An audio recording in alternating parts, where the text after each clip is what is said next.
మీరు చూస్తా ఉన్నారు. రేకులతో రేకులతో వేయబడిన ఒక షెడ్ లాంటిదంతే.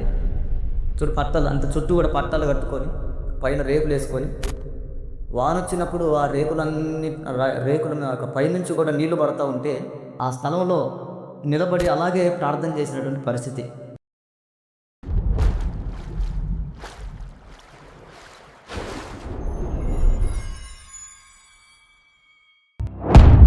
ప్రైజ్ లార్డ్ అండి. ప్రభువైన యేసుక్రీస్తు నామములో మీ అందరికీ వందనాలు తెలియపరుస్తా ఉన్నాను. నా పేరు యువరాజ్ అండి. నేను ముత్తుగూడెం గ్రామంలో, అదేవిధంగా బోదులబండ, నేలకొండ ప్రాంతాలలో పరిచయం జరిగిస్తూ ఉన్నాను. యేసుక్రీస్తుని నేను ఎలా తెలుసుకున్నానంటే, దాదాపుగా 2008 ఆ యొక్క సమయంలో 2008 యొక్క సమయంలో నేను 10వ తరగతి చదువుతూ ఉన్నాను. ఇక 10వ తరగతి పూర్తయిన తర్వాత నేను డిప్లొమా పాలిటెక్నిక్ చేశాను. ఆ పాలిటెక్నిక్ చేస్తున్నప్పుడు నేను చాలా భయంకరంగా చెడిపోయాను. నా యొక్క జీవితం అంతా కూడా చాలా పాడైపోయింది. వ్యసనాలకు బానిసలైపోయాను. చాలామంది స్నేహితులు ఏర్పడ్డారు. నా స్నేహితులు కూడా చాలామంది మంచి అలవాట్లు కలిగినటువంటి వాళ్ళు. సో, ఆ విధంగా నా జీవితం పాడైపోతున్నప్పుడు, మరి నేను యేసుక్రీస్తు ప్రభువుని ఎలా తెలుసుకున్నాను అనంటే, నా జీవితంలో నిజంగా అద్భుతమైనటువంటి విషయం నా జీవితంలో జరిగింది. ఆ రోజు నిజంగా నా కళ్ళు తెరవబడ్డాయి. నేనేంటో నాకు అర్థమవుతుంది. నేను ఎంత భయంకరంగా చెడిపోయానో, ఎంత భయంకరంగా పాపంలో బ్రతుకుతున్నానో ఆ రోజున తెలిసింది. అది ఏ రోజంటే, ఆ డిప్లొమా పాలిటెక్నిక్ చదువుతున్నప్పుడు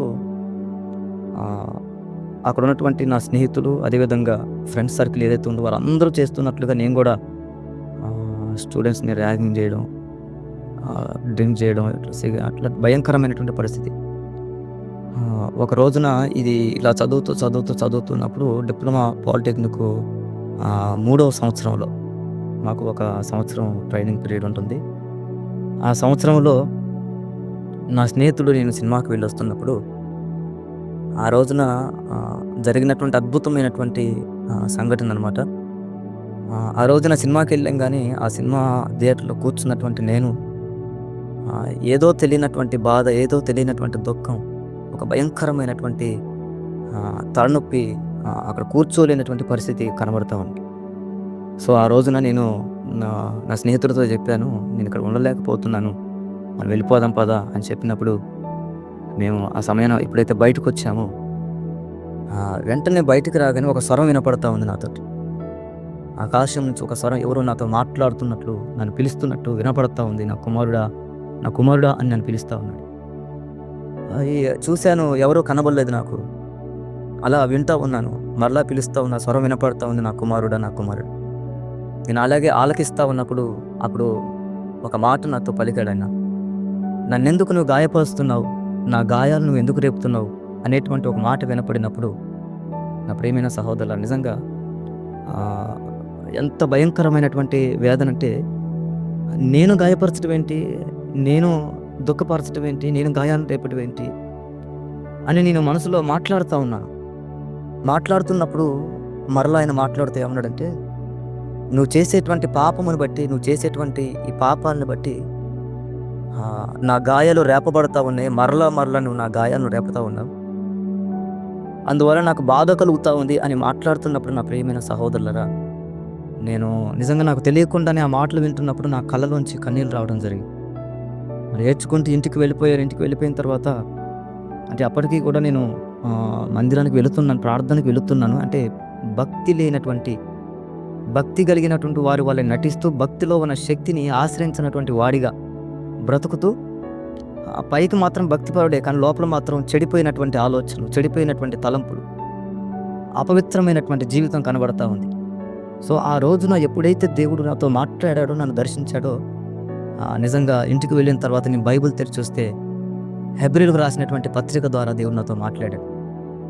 అక్కడ ఉంటుంది 6వ అధ్యాయంలో, ఒకసారి వెలిగింపబడి పరలోక సంబంధమైనటువంటి వరమును రుచి చూసి పడిపోయిన వారు తమ విషయంలో బాహాటముగా దేవుని కుమారుని మరలా సిలువ వేస్తున్నాడు అనేటువంటి మాట నాతో మాట్లాడినప్పుడు, నా ప్రియమైన సహోదరుల, నిజంగా ఏ స్వరమైతే నాకు వినపడిందో దేవుని యొక్క వాక్యాన్ని, పరిశుద్ధమైన బైబిల్ గ్రంథం తెరవగానే అదే మాట మరలా సూటిగా నాతో మాట్లాడినప్పుడు ఆ రోజున పశ్చాత్తాపపడి నిజంగా యేసుక్రీస్తు ప్రభుల వారిని నిజంగా సొంత రక్షకునిగా అంగీకరించి అంతవరకు కూడా నాతో ఎవరు కూడా మాట్లాడలేదు. స్వరం విప్పి నాతో ఎవరూ మాట్లాడలేదు. చాలామంది నేను ఆరాధించాను కానీ ఎవరు కూడా నాతో మాట్లాడలేదు. కానీ ఆ రోజున యేసుక్రీస్తు ప్రభువారు నాతో మాట్లాడి నా పరిస్థితి ఏంటో తెలియపరిచినప్పుడు ఆయన దగ్గర ఆ రోజున మోకరించి కన్నీళ్లు విడుస్తూ ప్రార్థన చేసుకుని, ప్రభువా నన్ను క్షమించు అని ఆ రోజున సంపూర్ణంగా యేసుక్రీస్తు ప్రభువు వారిని అంగీకరించడం జరిగింది. విశ్వాసిగా ఉండొచ్చు, బిలీవర్గా ఉండొచ్చు, కానీ బిలీవర్గా ఉంటే అది అక్కడితోనే ఆగిపోతుంది.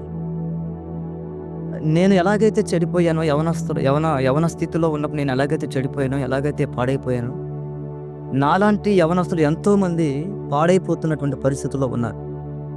ఈ రోజును చూస్తే చిన్న వయసులో ఉన్నటువంటి పిల్లలు కూడా పాడైపోతూ ఉన్నారు. వ్యసనాలకు బానిసలు అవుతున్నారు. సిగరెట్ తాగుతున్నారు, గంజాయి, ఇట్లా డ్రగ్స్ తీసుకుంటూ సిగరెట్ తాగుతూ ఇట్లా పాడైపోతూ ఆరోగ్యాన్ని పాడు చేసుకుంటున్న పరిస్థితులు మనకు కనబడుతున్నాయి. కాబట్టి ఎందుకు నేను విశ్వాసిగా ఉండకూడదు? ఒక విశ్వాసిగా ఉంటే నా యొక్క సాక్ష్యము కానీ, దేవుడు నాకు ఇచ్చినటువంటి ఆ రక్షణ కానీ అక్కడితోనే ఆగిపోతుంది.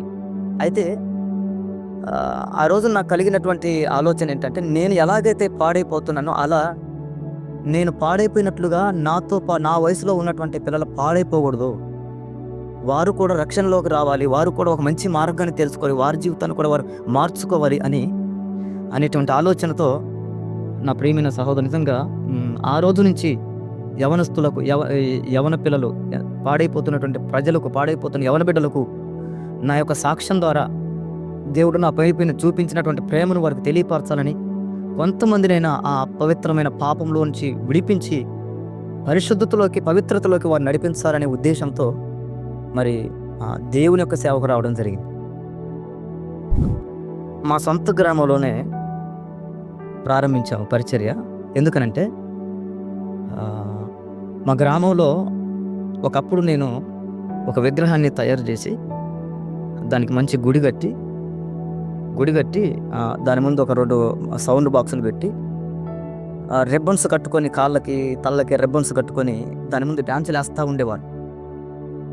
సో ఆ రోజున ప్రారంభించబడినటువంటి నేను ఆ రోజు వరకు కూడా ఆ విగ్రహారాధన చేసేటువంటి పరిస్థితి మా కాలనీలో కానీ గ్రామం వల్ల లేదు. నా ద్వారా ఆ విగ్రహారాధన అనేది మా కాలనీలోకి వచ్చింది. సో నా ద్వారా ఎలాగైతే ఆ విగ్రహారాధన వచ్చిందో నా ద్వారానే పోవాలి అనే ఉద్దేశంతో మా గ్రామంలోనే మేము పరిచయం స్టార్ట్ చేసాం.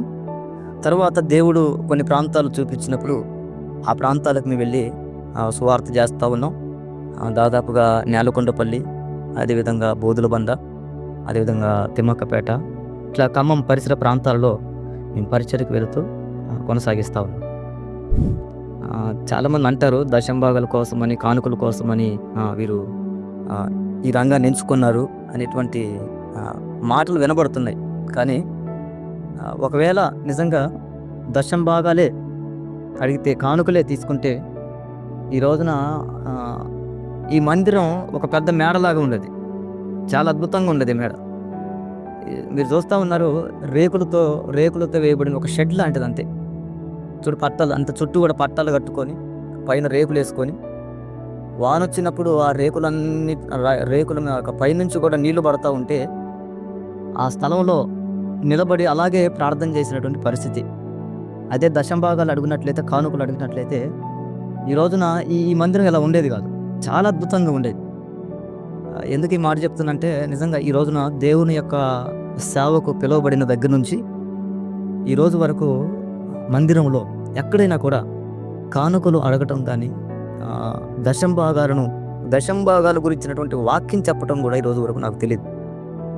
ఎందుకనంటే ఒక మాట నాకు దేవుడు తెలియపరిచారు, మీకు ఉచితంగా ఇచ్చాను కనుక మీరు ఉచితంగా చేయాలి. ఉన్నాయి సమస్యలు, చాలా ఉన్నాయి, ఎదుర్కొన్న సమస్యలు. ఓకే, ఒక ప్రాంతం వెళుతున్నప్పుడు, ఇది బోధులబండ అనేటువంటి ప్రాంతం మేము వెళ్ళాం. అక్కడ ఇలాగే రోడ్డు మీద పట్ట చేసుకొని సౌండ్ సిస్టమ్ అరేంజ్మెంట్ చేసుకొని ప్రార్థన చేస్తా ఉన్నాం, సువార్త చేస్తా ఉన్నాం. ఇదంతా అయిపోయిన తర్వాత ముగించుకొని మేము వెళ్తా ఉంటే మా కోసం ఒక 10 మంది యవనస్తులు ఆ ఊరు చివరన ఆగి మేము వెళ్ళేటప్పుడు మా వాహనాన్ని ఆపారు. వాహనాన్ని ఆపి వారు ఏమడిగారంటే, "మీరెందుకు వస్తున్నారు మా గ్రామం? మీరు మాకెందుకు ఈ యొక్క మాకు సంబంధించిన కాని దేవుడిని మాకెందుకు ప్రకటిస్తున్నారు? ఏదైనా మీ దగ్గర చెప్పుకొని మా దగ్గరికి ఎందుకు రావటం?" అని చాలా గొడవ చేశారు. చాలా గొడవ చేశారు. మా వాహనాన్ని ఆపారు. ఆ వాహనంలో ఆడపిల్లలున్నారు, యవనస్తులున్నారు. వాటన్నిటిని గమనించకుండా వాళ్ళు ఆ వాహనానికి అడ్డుపడి, "మీ మీద కేసు పెడతాం, అది చేస్తాం, ఇది చేస్తాం" అని చెప్పేసి బెదిరించారు. అయినా కూడా మేము ఒకటే మాట చెప్పాం, "మీరు ఎక్కడికి రమ్మంటే అక్కడికి వస్తాం. ఏ స్టేషన్‌కి రమ్మంటే అక్కడికి వస్తాం. మమ్మల్ని తీసుకెళ్ళండి" అని చెప్పి. కొంతమంది పెద్దలొచ్చి అక్కడ మాట్లాడి ఇక ఆ యొక్క సమస్యను పరిష్కరించి పంపించారు. అట్లా కొన్ని ప్రాంతాలలో ఎదురయ్యాయి. మరొక గ్రామం వెళ్ళినప్పుడు చాలామందొచ్చి, కొంతమందొచ్చి మైకులన్నీ తీసేశారు. ఈ అన్నీ తీసుకొని వెళ్ళిపోండి, మా గ్రామం ఇంకోసారి రావద్దని చెప్పి గద్దించారు. అంటే ఒక మంచిని ప్రకటించడానికి వెళుతున్నప్పుడు ఆహ్, అంగీకరించలేనటువంటి మనసు, దాన్ని గ్రహించలేనటువంటి మనసు, ఒక వ్యతిరేకత అనేది ఏర్పడుతుంది. మాకొద్దు, ఈయన మా దేవుడు కాదు, మా కులానికి సంబంధించిన దేవుడు కాదు, మా మతానికి సంబంధించిన దేవుడు కాదని ఇలాంటి ఆటంకాలు ఎన్నో ఎదురవుతూ ఉన్నాయి. చాలా ఎదుర్కొనొచ్చా. అంటే సేవ అనేది భారంగా ఎప్పుడు కూడా నేను ఫీల్ అవ్వలేదు. ఎందుకంటే వదులుకొనొచ్చాయి కాబట్టి. ఎందుకంటే కొన్నిటిని వదులుకొనొచ్చాయి కాబట్టి, ఉద్యోగం కానీ ఇంకా ఏదైనా వదులుకొనొచ్చాను కాబట్టి ఎందుకు నాకు ఈ శ్రమ, ఎందుకు ఈ బాధ, ఎందుకు ఈ సేవ అని ఎప్పుడు కూడా అలాంటి ఆలోచన నాకు రాలే. ఎందుకంటే ఉదాహరణకు ఒక సంఘటన చెప్తాను. ఒక 10 సంవత్సరాల క్రితం నాకు యాక్సిడెంట్ అయింది. బైక్ మీద వెళ్తున్నప్పుడు యాక్సిడెంట్ అయింది. అయితే కాలు విరిగింది. 2 ఎముకలు ఇరిగిపోయాయి. రాడేశారు. అయితే ఆ రోజున నిజంగా మా కుటుంబంలో, మా ఇంట్లో పరిస్థితి ఎట్లా ఉందంటే చాలా ఆర్థికమైనటువంటి ఇబ్బంది. తినటానికి కూడా నిజంగా రైస్ లేవు, తినటానికి కూడా లేవు. ఆ రోజున భయంకరమైనటువంటి పరిస్థితి. యాక్సిడెంట్ అయింది. ఇంట్లోకి తీసుకొచ్చి ఇంట్లో దాదాపుగా ఒక 40 రోజులు బెడ్ రెస్ట్ ఉండాలి. Full bed rest. ఇక అన్నీ బెడ్ మీదే. ఎట్లాంటి పరిస్థితి అనమాట. ఆ రోజు మా అమ్మగారు పని చేసుకుంటూ ఏడుస్తుంది. "ప్రభువా, నీ కుమారుడు నువ్వు సేవకు పిలుచుకున్నావు." మా అమ్మగారు అంటున్నారు, "సేవకు పిలుచుకున్నావు, పరిస్థితి బాలేదయ్యా, తినటానికి కూడా లేదు. నీ కుమారుడు టాబ్లెట్స్ వేసుకోవాలి, తినాలి, తినటానికి కూడా లేదు, ఏంటయ్యా పరిస్థితి" అని ప్రార్థన చేస్తుంది. నిజంగా దేవుడు ఎంత ప్రేమ కలిగిన వాడంటే, ఎంత కృప కలిగిన వాడంటే, తన యొద్దకు వచ్చు వారిని ఏదని ఎంత మాత్రం కూడా త్రోసివేసిన దేవుడు కాదు, త్రోసివేసే దేవుడు కాదు. మేము ఆయన్ని వెంబడించాము, ఆయన దగ్గరకు వచ్చాం కాబట్టి ఆయన కృప మా పైన ఉంచాడు. ఆ రోజున పరిస్థితి అట్లాగుంటే ఒక సహోదరుడు 2 డజన్ల అరటి పండ్లు పట్టుకొని వచ్చాడు. అదే ఒక 5 మినిట్స్ ప్రేయర్ చేసిన ఒక 5 మినిట్స్ తర్వాత 2 డజన్ల అరటి పండ్లు తీసుకొని వచ్చాడు. అది చూడగానే మా అమ్మగారు ఇంట్లోకి వెళ్ళి మరలా ప్రార్థన చేసుకుని దేవునికి కృతజ్ఞతలు చెల్లించి, "ప్రభువా, కార్యం చేసావు, ప్రార్థన ఆలకించావు" అని దేవునికి కృతజ్ఞతలు చెల్లించి, ఇలా చాలా చాలా అద్భుతమైనటువంటి విషయాలు చాలా చెప్పాలంటే అది ఇంకా సాక్ష్యం అంతా కూడా చాలా స్టార్టింగ్ నుంచి చెప్పిన చాలా పెద్దగా ఉంటుంది సాక్ష్యం. ఎందుకంటే చాలా చాలా అద్భుతమైనటువంటి మేలుడు. మా ఇల్లంతా కూడా పుట్టలు, మా ఇల్లంతా కూడా మట్టితో చేయబడిన ఇల్లు, అన్ని పుట్టలు, అన్ని పాములతో కూడినటువంటి ఇల్లు మా ఇల్లు. అంత భయంకరమైనది పరిస్థితి. అట్లాంటి వాటన్నిటిలోంచి కూడా విడిపించుకుంటూ దేవుడు ఎంతో కృపను చూపించి ఈ రోజున ఇలాంటి స్థితిలో నిలబెట్టాడు. అంటే ఇప్పుడు ఇవి చాలా కనబడుతున్నాయి. ఈ రోజు కూడా మనం చూస్తూ ఉన్నాం. బాగా ట్రోల్స్ ఎక్కువైపోయినాయి. కొంతమంది వ్యతిరేకులు, అంటే ఇది క్రైస్తవ్యానికి వ్యతిరేకత తీసుకురావాలని చాలా ట్రోల్స్ చేస్తున్నారు. అయితే ఈ ట్రోల్స్ చేయడానికి అవకాశం ఎవరు ఇస్తున్నారంటే కొంతమంది సేవకులే ఇస్తున్నారు. నా దృష్టిలో నేను గమనించినటువంటి వాటిలో నిజంగా సేవకులే అవకాశాన్ని ఇస్తున్నారు. దాన్ని బట్టి అందరికీ కూడా అది ఆపాదించబడుతుంది. అందరికీ కూడా అందరిని అనేస్తున్నారు. కాబట్టి అన్ని అన్ని రంగాలలో, అన్ని వాటిలలో కూడా మిస్టేక్స్ అనేవి ఉన్నాయి. కానీ ఇక్కడ ఏం జరుగుతుందంటే, యేసుక్రీస్తు ప్రభుల వారు బోధించినటువంటి బోధ, దాని ప్రకారంగా వారు బోధించకుండా, వారు సొంతంగా బోధించడం ద్వారా, సొంత ఆలోచనతో చేయడం ద్వారా ఇట్లాంటి ట్రోల్స్ చేయడానికి అవకాశం దొరుకుతున్నారు. ఒక క్రైస్తవుడు, నిజమైనటువంటి క్రైస్తవుడు ఉప్పు కోసం రాడు, పప్పు కోసం రాడు, రైస్ బ్యాగుల కోసం రాడు. తన ఆత్మను రక్షించుకోవడం కోసం వస్తాడు. తను యేసుక్రీస్తు ప్రభుల యొక్క రక్తంలో కడగబడి నిత్య రాజ్యానికి వారసుడు అవటానికి యేసుక్రీస్తు ప్రభుల వారి దగ్గరికి వస్తాడు, మందిరానికి వస్తాడు. నిజమైనటువంటి దేవుని పిల్లలు ఎవరంటే, దేవుని మాట ప్రకారంగా నడుచుకోవడానికి, దేవుని మాటలు విని వారి జీవితాన్ని మార్చుకొని దినదినము కూడా పరిశుద్ధపరచబడుతూ దేవుని యొక్క రాజ్యాన్ని చేరుకోవాలనేటువంటి ఆలోచనతో వచ్చేవారే దేవుని పిల్లలు. పప్పు కోసం, ఉప్పు కోసం, బ్యాగ్ కోసం కాదు. సో ఎందుకు యేసుక్రీస్తు ప్రభుని నమ్మాలంటే, యేసుక్రీస్తు ప్రభుల వారు ఈ సర్వలోకమును ప్రేమించి, సర్వలోకంలో ఉన్న ప్రజలందరికీ ప్రేమించి, ప్రజలందరికీ పాప క్షమాపణ, పాప ప్రాయశ్చిత్తం చేయడానికి ఆ పరలోక రాజ్యం నుంచి ఈ భూమి మీదకి మన రూపంలో, మానవ రూపంగా ఈ భూమి మీదకి వచ్చాడు యేసుక్రీస్తు ప్రభుల వారు. అందుకని యేసుక్రీస్తు నా జీవితాన్ని మార్చాడు కాబట్టి నేను ఆయన నమ్మాను. కనుక మీరు కూడా నమ్మితే మీ జీవితాలు కూడా మార్చబడతాయి. నేను ఇవ్వాలనుకున్న సందేశం ఏంటంటే, నన్ను యేసుక్రీస్తు ప్రభువు మార్చాడు, మీ జీవితాలు కూడా మారుస్తాడు ఆయన. కాబట్టి నన్ను మార్చిన దేవుడు మిమ్మల్ని మార్చడం ఆయనకు అసాధ్యమైన పని ఏమి కాదు. సమస్తమును కూడా సాధ్యం ఆయనకి. కాబట్టి మనకు రక్షణ దొరకాలంటే, మన పాప విమోచన కలిగించాలంటే అవతల ఉన్నటువంటి వ్యక్తి పరిశుద్ధుడై ఉండాలి. పాపంలో ఉన్నటువంటి వ్యక్తి మనల్ని పాపం నుంచి విడిపించగలడా? విడిపించలేడు కదా. కాబట్టి నన్ను విడిపించాలంటే, పాపం నుంచి విడిపించాలంటే, నన్ను పవిత్రపరచాలంటే ఎదుట ఉన్నటువంటి వ్యక్తి ఎవరై ఉండాలి? పరిశుద్ధుడై ఉండాలి. నన్ను పవిత్రపరిచేటువంటి పరిశుద్ధత తనలో ఉండాలి.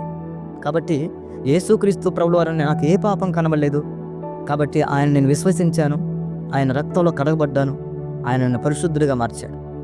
కాబట్టి యేసుక్రీస్తు ప్రభుల వారు ఎందుకు నమ్ముకోవాలంటే, ఆయన పాపులను రక్షించడానికి లోకానికి వచ్చాడు. నేను ఒకటే చెప్పాలనుకున్నాను. యేసుక్రీస్తు ప్రభుల వారు